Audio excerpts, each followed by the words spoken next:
কিভাবে সঠিক নিয়মে আমরা কমেন্টের রিপ্লাই করব এবং সবার কমেন্টে রিপ্লাই দেওয়ার চেষ্টা করব। তো সঠিক নিয়মে অনেকে জানেন না, তো আজকের ভিডিওটি তাদের জন্য। চলেন তাহলে শিখে নেওয়া যাক কীভাবে সঠিক নিয়মে আমরা কমেন্টের রিপ্লাইগুলো দিব। ঠিক আছে, আমরা সর্বপ্রথম ফেসবুক অফিসিয়াল পেজে চলে যাব।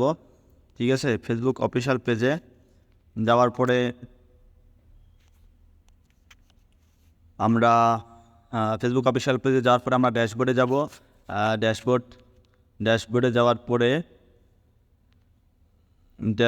যাওয়ার পরে আমরা দেখতে পাচ্ছি নিচে এখানে গ্রো অপশন আছে। ঠিক আছে, তো আমরা এইখান থেকে আমাদের কমেন্টের রিপ্লাইগুলো দিব। ঠিক আছে, এই যে আমাদের কমেন্ট চলে আসছে এখান থেকে।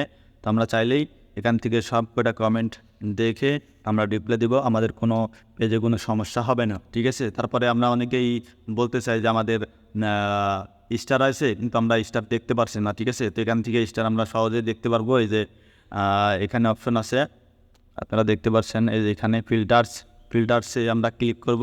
ফিল্টার্সে ক্লিক করলে দেখতে পাচ্ছি অল কমেন্টস। ঠিক আছে, অল রিকমেন্ডেড, আমরা সচরাচর রিকমেন্ডেড কমেন্টগুলো আগে রিপ্লাই দেবো। ঠিক আছে, এখান থেকে দেখতে পাচ্ছেন। আর আমরা যারা স্টার পাচ্ছেন কিংবা স্টার দেখতে পাচ্ছেন না, তারা অবশ্যই এখান থেকে স্টার দেখে নেবেন।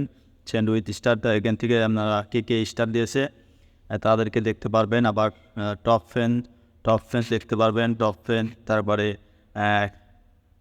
ক্রিয়েটর, ঠিক আছে, সাবস্ক্রাইব, এখান থেকে দেখতে পারবেন। ঠিক আছে, সব কিছুই।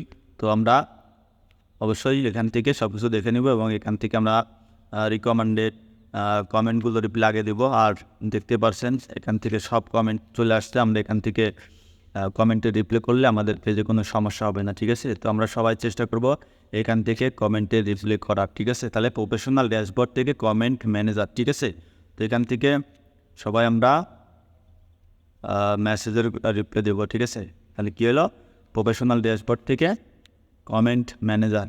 ঠিক আছে, তো এখান থেকে আমরা সবাই রিপ্লাই দিলে আমাদের পেজে কোনো সমস্যা হবে না।